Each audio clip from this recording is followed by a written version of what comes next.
குறைந்த விலை நிறைந்த தரம் தங்கள் தேவைகள் அனைத்தும் ஒரே இடத்தில் ஜெயச்சந்திரன் டெக்ஸ்டைல்ஸ். வாவ் தமிழா நேயர்களுக்கு வணக்கம். 2025 நம்ம எல்லாருக்கும் எப்படி இருக்கும் அப்படிங்கிறதான் இந்த பதிவில் நம்ம பார்க்க போகிறோம். பொதுவாகவே ஒரு வருட ஆரம்பத்தில், அதுவும் ஜனவரி மாதம் 1ஆம் தேதி கிரகங்களின் மாற்றங்கள் ஏதாவது இருக்குமா, இந்த ஜனவரி 1க்கு ஏதாவது தனியாக நமக்கு பலன்கள் இருக்குமா அப்படின்னு பார்த்திங்கன்னா, நம்மளுடைய தமிழ் மரபுப்படி இல்லை நம்ம ஜாதகம் நம்மளுடைய ஜோதிட முறைப்படி நம்ம ஆங்கில தேதிகள் பொதுவாக கணக்கில் எடுக்கிறதே கிடையாது. சூரியனினுடைய மாற்றங்களும் சந்திரன் மற்ற கிரகங்களினுடைய மாற்றத்தை வைத்து தான் பலன்கள் எப்பொழுதுமே சொல்லப்படும்.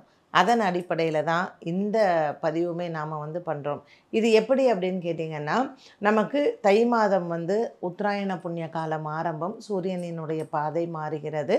அதே போல் நமக்கு அடுத்த வருடத்தில் வரக்கூடிய குரு, சனி, ராகு, கேது இதனுடைய பெயர்ச்சிகளையும் வைத்து தான் பொதுவாக நம்ம உலக நிகழ்வுகளாக இருக்கட்டும், ராசி பலன்களாகட்டும் சொல்லுவோம்.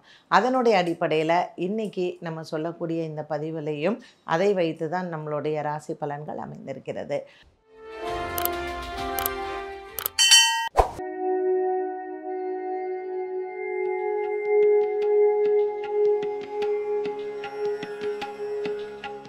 துலாம் ராசி நேயர்களுக்கு 2025 எப்படி இருக்கும்? அவுட் ஆஃப் இந்த 12 ராசிகளில் பார்த்திங்கன்னா, எந்த ராசி இந்த வருஷம் ரொம்ப சூப்பராக இருக்குங்க, நீங்கள் மார்க் கொடுத்தீங்கன்னா எவ்வளோ கொடுப்பீங்க அப்படின்னு பார்த்திங்கன்னா, டாப் 12 ராசிஸில் இந்த துலாம் ராசிக்கு தான் நம்பர் 1 நம்ம கொடுக்கலாம். ஸோ இந்த வருடத்தில் இது நாள் வரைக்கும்ப்பா இந்த ராகு பகவான் என்னை படுத்திட்டாரு, கேது என்னை போட்டு பாடாக எடுத்துட்டாரு, சனி பகவான் என்னை கடன் வாங்க வச்சுட்டாரு அப்படின்னு புலம்புன இந்த துலாம் ராசி நேயர்களுக்கு, அதுவும் குரு பகவான் 8ஆம் இடத்துல கோர்ட்டு கேஸு வழக்கு ஜாமீனு இப்படி என்ன அலைய விட்டாரு அப்படின்னு சொன்னவங்க எல்லாருக்குமே இந்த வருடம் இந்த துலாம் ராசிக்கு பார்த்திங்கன்னா, எப்படி இப்படி எல்லா கிரகமும் ஒரு ராசிக்கு ஃபேவரபுளாக இருக்குன்னா துலாம் ராசி நேயர்களுக்கு. ஸோ குரு பகவான் 9ஆம் இடத்துக்கு போகிறாரு, சூப்பராக இருக்குது. இது நாள் வரைக்கும் 12ஆம் இடத்துல இருந்து நமக்கு தூக்கத்தையே கொடுக்காமல் இருந்த கேது பகவான் லாபத்துக்கு போகிறாரு. ராகு பகவான் நமக்கு இது நாள் வரைக்கும் 6ஆம் இடத்துல இருந்து பல பிரச்சனைகள், பணம் வந்தாலும் அது ஏதோ செலவாயிடுதுப்பா, கடன் கொடுத்தே மாளலை அப்படின்னு சொல்கிறவங்களுக்கு இப்போ சனி பகவான் 6ஆம் இடத்துக்கு போகிறாரு, ராகு பகவான் 5ஆம் இடத்திற்கு வரார். ஸோ உங்கள் பூர்வ புண்ணியத்தை நிர்ணயிக்கக்கூடியது ராகு பகவான். இது நாள் வரைக்கும் நான் தான தர்மம் பண்ணேன், எந்த குடும்பத்தையும் கெடுக்கல, கடவுள் ஏன் எனக்கு கஷ்டத்தை கொடுக்காருன்னு புலம்பக்கூடிய இந்த துலாம் ராசி நேயர்களுக்கு இப்போ வரக்கூடிய இந்த சனி பகவான் உங்களுக்கு எல்லா விதமான பிரச்சனைகளையும் தீர்த்து 6ஆம் இடத்திற்கு போகிறார்.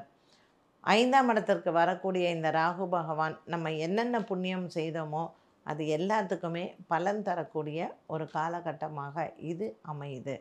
ஸோ பாக்கியத்தில் இருக்கக்கூடிய இந்த குரு பகவான் துலாம் ராசிக்காரர்களுக்கு 2024 பார்த்த அவமானங்கள், பட்ட கஷ்டங்கள், எவ்வளவோ கடன் பிரச்சனைகள், கடன்காரர்களால் நமக்கு ஏற்படக்கூடிய துன்பங்கள், கடன் வாங்கினதுக்கப்புறம் ஏற்பட்ட அவமானங்கள், இது எல்லாமே ஒரு மாறக்கூடிய ஒரு சூழ்நிலை தான் 2025ல். இப்போ இதை கேட்ட உடனே நீங்கள் நினச்சிக்கலாம், ஐயோ இது எப்படாப்பா எனக்கு நடக்கும், இவ்வளோ நல்லது சொல்கிறீங்களே அப்படின்னு நீங்கள் எதிர்பார்க்கலாம். இந்த காலங்கள் பார்த்திங்கன்னா, இந்த மார்ச் மாதத்துலேருந்தே உங்களுக்கு நன்மைகள் ஏற்படக்கூடிய ஒரு காலம்தான் துலாம் ராசி நேயர்களுக்கு. ஸோ ஜனவரி, பிப்ரவரி எப்பொழுதுமே ஒரு பிரச்சனை தீரக்கூடிய ஒரு காலகட்டத்தில் நமக்கு அதிகமான ஒரு கஷ்டங்களை கொடுக்கும். ஸோ ஜனவரி, பிப்ரவரி ஒரு சோதனை காலம் அப்படின்னு சொல்லலாம் துலாம் ராசி நேயர்களுக்கு. இந்த ஜனவரி, பிப்ரவரி இந்த டெஸ்டிங் பீரியடுக்கு அப்புறம் மார்ச், ஏப்ரல், மேலாம் பிரச்சனைகள் குறைந்து, ஏப்ரல் மாதத்திற்கு அப்புறம் ஐயோ பரவாயில்ல, நான் நினச்சே பார்க்கல, நான் இந்த கேஸ் நான் ஜெயிக்க மாட்டேன், நான் கண்டிப்பாக ஒரு ஜெயிலுக்கு போகக்கூடிய ஒரு சூழ்நிலை இருக்கும் அப்படின்னு தான் நான் நினச்சேன் அப்படின்னு சொல்கிறவங்களுக்கும் ஒரு பெரிய சேஞ்ச், ஒரு பெரிய லைஃப்பில் ஒரு டேர்னிங் பாயிண்ட் இந்த மே மாதத்திற்கு பிறகு உங்களுக்கு அமையக்கூடும். ஸோ பொறுமை அப்படிங்கிறது கண்டிப்பாக வேணும் துலாம் ராசி அன்பர்களுக்கு. மே மாதத்திற்கு பிறகு ஒரு பெரிய மாற்றத்தை நீங்கள் பார்க்கலாம். வியாபாரம் செய்பவர்கள், தொழில் ஆரம்பிக்கணுங்கிறவங்க, ஸ்டார்ட் அப்ஸ் புதுசாக பண்ணுறவங்க இவங்க எல்லாம் ஆகஸ்ட் செப்டம்பருக்கு மேலே நீங்கள் தொடங்கிறதுக்கு ஒரு நல்ல காலகட்டம். ஸோ ஜனவரி மாதத்திலிருந்து மே மாதம் வரைக்கும் நீங்கள் என்ன பண்ண போகிறீங்க அப்படிங்கிறதுக்கு ஒரு விதை விதைக்கக்கூடிய ஒரு காலம் இது.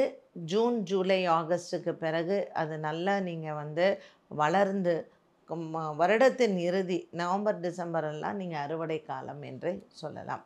திருமண விஷயங்களில் நம்ம காதலிக்கிறவங்களுக்கு ஒரு நல்ல காலம், திருமண யோகங்கள் வரக்கூடிய ஒரு காலம். இது நாள் வரைக்கும் விவாகரத்து கிடைக்கல அப்படிங்கிறவங்களுக்கும் விவாகரத்து கிடைத்து இரண்டாவது திருமணமும் நீங்கள் நன்மையாகவே செய்யலாம். மனதிற்கு நல்ல ஒரு திருப்தியான ஒரு காலமாக இருக்கும் இந்த 2025. 2025ஆம் ஆண்டில் வரக்கூடிய பெயர்ச்சிகள் அனைத்துமே துலாம் ராசி நேயர்களுக்கு சாதகமாக இருக்கக்கூடிய காலம்.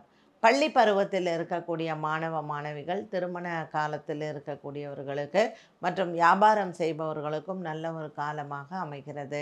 இந்த வருடத்தில் ஏதாவது நான் வந்து ஒரு வெற்றியை பார்க்கணும் அப்படின்னு திரைத்துறையில் இருக்கிறவங்களுக்கும், வெள்ளித்திரை, சின்னத்திரை இதில் எல்லாம் இருக்கிறவங்களுக்கும் ஒரு நல்ல காலமாக இருக்கும்.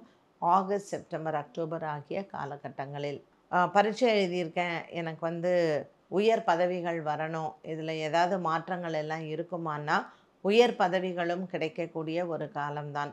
புதிய வியாபார விஷயங்கள், புதிய கடன் முயற்சிகள் அனைத்திலையும் வெற்றி பெறலாம். துலாம் ராசியில் இருக்கக்கூடிய சித்திரை மற்றும் சுவாதி நட்சத்திரக்காரர்களுக்கு மே மாதத்திற்கு பிறகு வீட்டில் யாருக்காவது உடம்பு சரியில்லை, இது வரைக்கும் மருத்துவ செலவு இருந்ததுன்னா அது நல்லா மாறக்கூடிய ஒரு காலகட்டமாக இருக்கும்.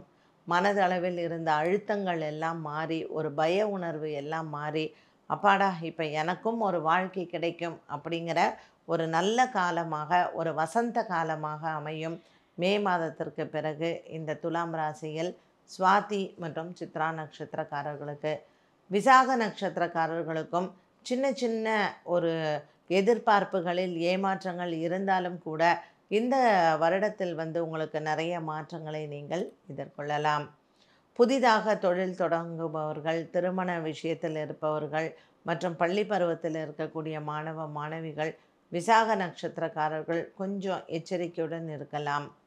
புதிதாக வரக்கூடிய நண்பர்களை நம்ப வேண்டாம். புதிய கடன் முயற்சிகளில் புதிய நண்பர்களை ஈடுபடுத்த வேண்டாம்.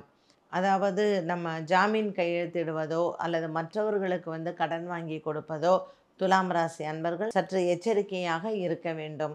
குறிப்பாக விசாக நட்சத்திரக்காரர்கள்.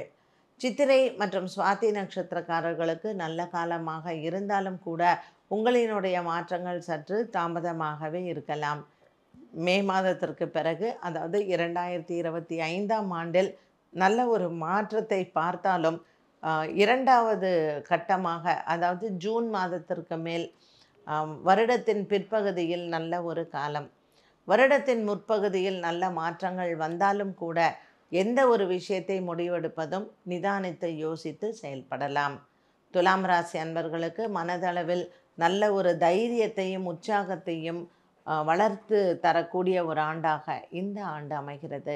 பரிகாரமாக இந்த ஆண்டு நீங்கள் எங்கு செல்ல வேண்டும் அப்படின்னு பார்த்தீங்கன்னா, பெருமாள் ஆலய வழிபாடும் லக்ஷ்மி நாராயணர் வழிபாடு செய்வது நல்லது.